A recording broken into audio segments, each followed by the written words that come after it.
So hi guys and welcome back to your own channel. मैं हूं आपका Vishal sir, Vishal Kumar Jaiswal. Guys, letter writing English grammar का एक important part है, ये हम सभी जानते हैं। ठीक है, आप बचपन से उसे देखते भी हैं लेटर राइटिंग को, लेकिन जैसे जैसे आप हायर क्लासेस में बढ़ते हैं, specially when we are talking about class 10 and 12 students, तो ये उनके लिए बहुत ज़्यादा इंपॉर्टेंट हो जाता है और वहाँ लेटर राइटिंग के कई और रूप भी हमें देखने के लिए मिलते हैं।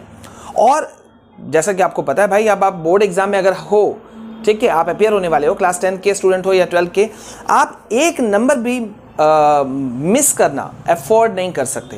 एक नंबर भी आपका मिस नहीं होना चाहिए। तो गाइज, बहुत सारे बच्चे मुझे बोल रहे थे कि सर आप बिजनेस लेटर में बहुत ज़्यादा कंफ्यूजन है, तो उस पर एक वीडियो बनाइएगा।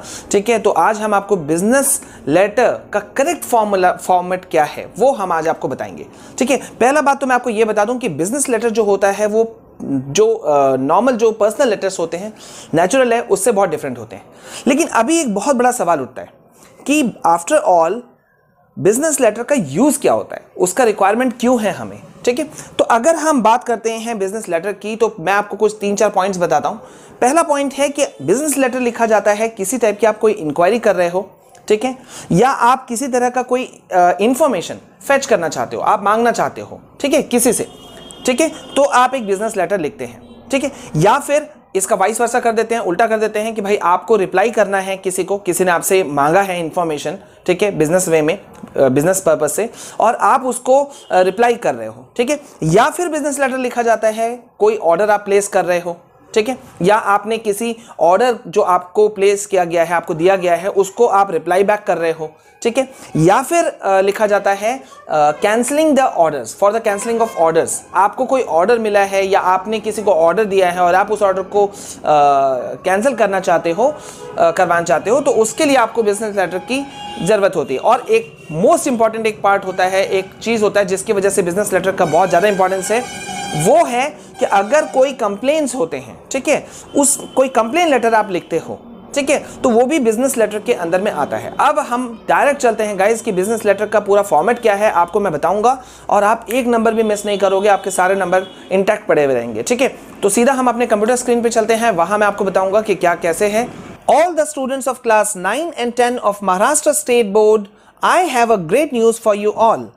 India's best learning platform Unacademy has launched a special batch at just ₹99 per month। यानी कि अब आप भी अपने सभी सब्जेक्ट की तैयारी कर सकते हैं, वो भी इंग्लिश, हिंदी और मराठी में से किसी भी लैंग्वेज में, कहीं भी, किसी भी समय। यानी कि at just ₹99 you will get top educators from all across Maharashtra. आपको मिलेगा free test series, revision batches, crash courses, live doubt solving sessions, previous year question papers preparations और भी बहुत कुछ। और आपको ये सब कुछ मिलेगा एट जस्ट ₹99 पर मंथ। बस आपको यूज करना होगा मेरा रेफरल कोड विशाल कुमार, ताकि आपको मिल सके पूरे 95% का डिस्काउंट। स्टूडेंट्स, ये ऑफर बहुत ही लिमिटेड पीरियड के लिए है, so don't miss this golden opportunity. और अभी इस प्लस सब्सक्रिप्शन को लें मेरे रेफरल कोड विशाल कुमार को यूज करके। For more details go to the link in description. तो गैस, चलिए मैं आपको अब जल्दी से बता देता हूँ कि बिजनेस लेटर को लिखने का सही तरीका क्या है।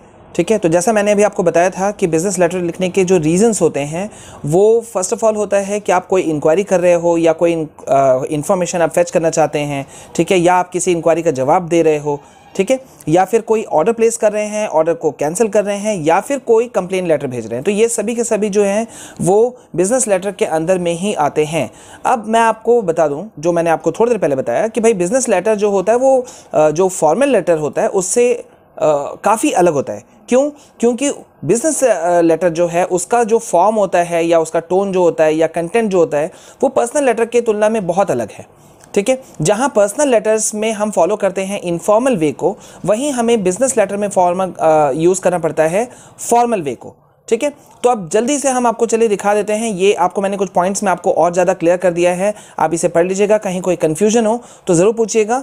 अब जल्दी से मैं आपको सीधा ले चलता हूँ आपको गोल्डन रूल की तरफ। जब आप बिजनेस लेटर लिखते हैं गाइज, तो आपको हमेशा याद रखना चाहिए कि you should always use suitable format. पहला तो आप ये आपको सुटेबल फॉर्मेट को यूज करना चाहिए बिजनेस लेटर में, ठीक है, क्योंकि कोई गलती की गुंजाइश नहीं रहती उसमें।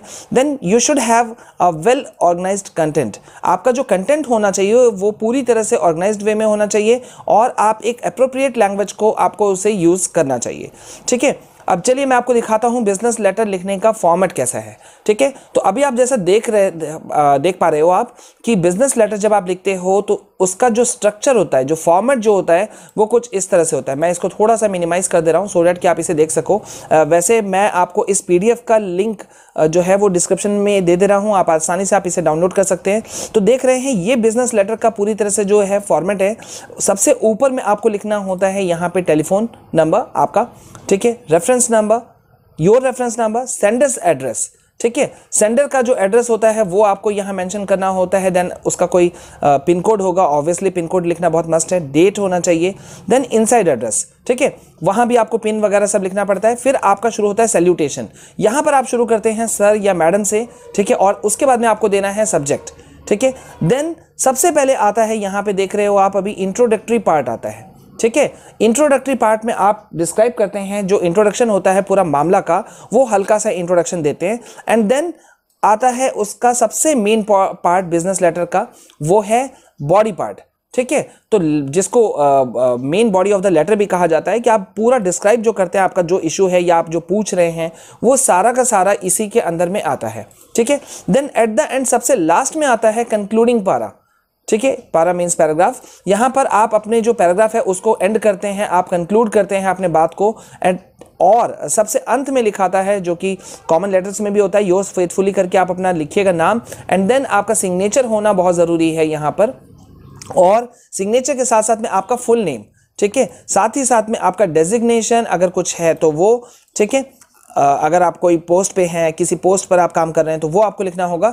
एंड अगर आप उसका CC यानी कि कार्बन कॉपी अगर आप भेज रहे हैं तो वो भी आपको मेंशन करना पड़ता है। तो ये पूरा जो फॉर्मेट है, करेक्ट फॉर्मेट जो बच्चे पूछते हैं अक्सर, वो ये होता है। इसमें आप अगर आप इस फॉर्मेट से लिखते हो लेटर को तो आपको एग्जाम में आपके 1 नंबर भी कट कहीं से नहीं होंगे। अब यहाँ पर मैं आपको बता देता हूँ कि लेटर राइटिंग जब आप होते हो तो लेटर राइटिंग में मार्क्स अवार्ड आपको किस तरह से किए जाते हैं। तो यहाँ पे देखो, आमतौर पे जो रहता है, अगर 10 मार्क्स का लेटर राइटिंग है तो वहाँ पे फॉर्मेट पे आपको मिलते हैं 2 मार्क्स, कंटेंट पे मिलते हैं 4 मार्क्स और एक्सप्रेशन पे मिलते हैं 4 मार्क्स, ठीक है। तो आप इसी से समझ जाइए कि फॉर्मेट कितना इंपॉर्टेंट है और फिर कंटेंट पार्ट जो है वो कितना इंपॉर्टेंट पार्ट है, ठीक है।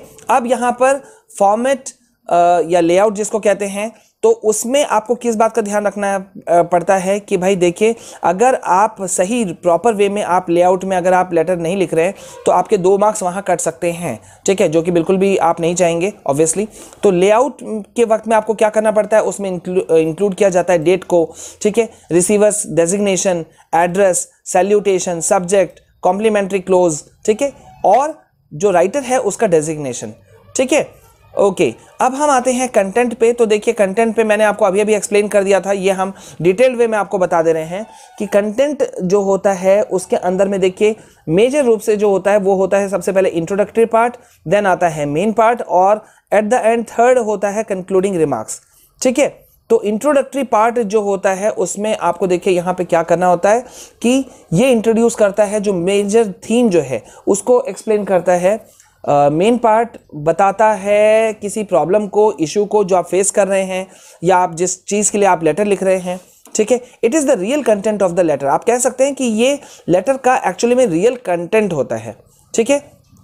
और जो क्लोजिंग पार्ट होता है वो कंक्लूजन दिखाता है या सजेशंस एक तरह से सजेस्ट करता है। मतलब अगर आप कंक्लूड कर रहे हैं तो लास्ट में आप अपना पार्ट जो आप रखिएगा, ठीक है, वो भी काफ़ी इंपॉर्टेंट माना जाता है। तो यहाँ पे मैं आपको कुछ टिप्स दे रहा हूँ बिजनेस लेटर लिखते वक्त में कि आपको ब्रीफ होना चाहिए एंड टू द पॉइंट होना चाहिए। देखिए, आपको मालूम है ये पर्सनल लेटर नहीं है, तो आप जितना संक्षिप्त में, जितना ब्रीफ करके आप लिख सकें और जितना टू द पॉइंट आप बोलें वो आपके लिए ज़्यादा अच्छा, ठीक है।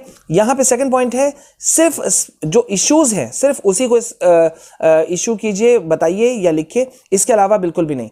टोन की अगर हम बात करें, लिखने का जो फॉर्मेट है, मतलब लिखने का लैंग्वेज जो है, अगर हम उसकी बात करें तो पोलाइट होना चाहिए, ठीक है। पोलाइट आपको होना चाहिए, ऑब्वियसली बिजनेस लेटर है, पोलाइट तो होना चाहिए, लेकिन फॉर्मल होना चाहिए, ठीक है, इनफॉर्मल बिल्कुल भी नहीं होना चाहिए। और अगर हम एक्सप्रेशन की बात करें गाइज, तो यहाँ पे देखिए कुछ पॉइंट्स हैं।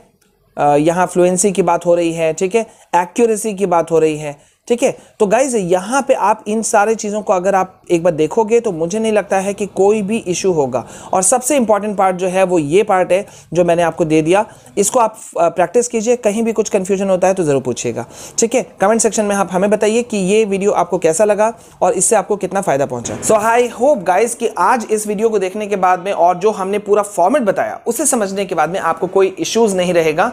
इस जो PDF है इसका लिंक जो है वो हम आपको डिस्क्रिप्शन में दे रहे हैं। आप आसानी से आप इसे डाउनलोड कर सकते हो और आप इसे अपने नोट्स के रूप में आप इसे रख करके पढ़ भी सकते हो, ठीक है। तो कहीं कुछ कंफ्यूजन हो तो आप मुझे कमेंट सेक्शन में जरूर बताइएगा। अभी इस वीडियो में बस इतना, नेक्स्ट वीडियो में मिलते हैं नेक्स्ट टॉपिक के साथ में।